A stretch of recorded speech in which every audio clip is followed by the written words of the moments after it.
In this lesson, we're going to be talking about what's next. Where can you go from here? Well, from here, I would probably recommend that you go get the tools that we've been talking about and you get a lot of practice. Expand your programming skills and, frankly, just get your hands dirty.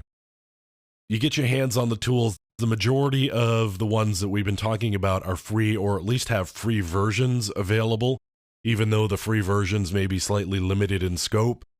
At least you'll get the experience of working with the tool at kind of a basic level. Get your hands on programming languages like Python and Ruby. They do run on multiple operating systems.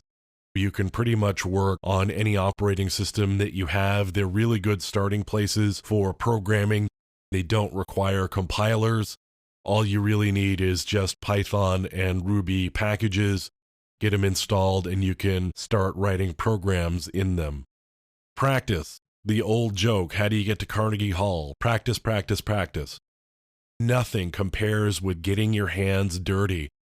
You can read books and watch videos all day long, but it's nothing compared to just digging in and getting your hands dirty and working with these tools, extending them, finding manual techniques that do the same things that you can make use of to continue doing this type of work. But really, just getting in, getting the experience of doing it, nothing compares with that. We've talked a lot about several hours of a lot of different tools and techniques, and frankly, we've just skimmed the surface of a lot of these types of things. There's a lot of detail that we didn't get a chance to talk about because we just didn't have time, and it would take a lot of time getting into all of the different aspects and nuances of some of these tools. Nmap, just as an example, has a lot of command line parameters that you can use in a lot of different ways. We talked about some of the common ways and some of the ways that you can use them in a particular fashion or use Nmap in a particular fashion.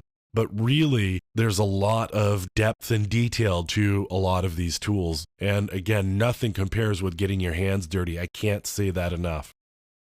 Programming skills are really important. Tools are really just a starting point here. You're not going to automate everything that you do or be able to use a tool like Metasploit or Nmap or any of the others to be able to do everything for you. Extending the tools like Nmap and Metasploit is really important. You're going to run across applications that other people haven't maybe dealt with before. You may have to deal with protocols that other people haven't dealt with before. You're going to have to extend the tools that you've got in order to use with the applications and protocols that you're working with. And programming skills, frankly, just help with understanding the exploits and how they work. Buffer overflows and format string attacks and all of the other things. Really, you need programming skills to completely understand how they work. If you start digging into how those different things work, then you're really starting to grasp some programming skills and techniques because you start talking about stacks and parameters and those sorts of things. Practice, practice, practice. Get your hands dirty. Experiment and be prepared to fail a lot. As you go through this, you're going to find things that just don't work. You're going to find things that don't work the way you expected them to. Be prepared to fail a lot and don't let that set you back. You got to keep going, find different ways of moving forward, and just keep plugging away at it.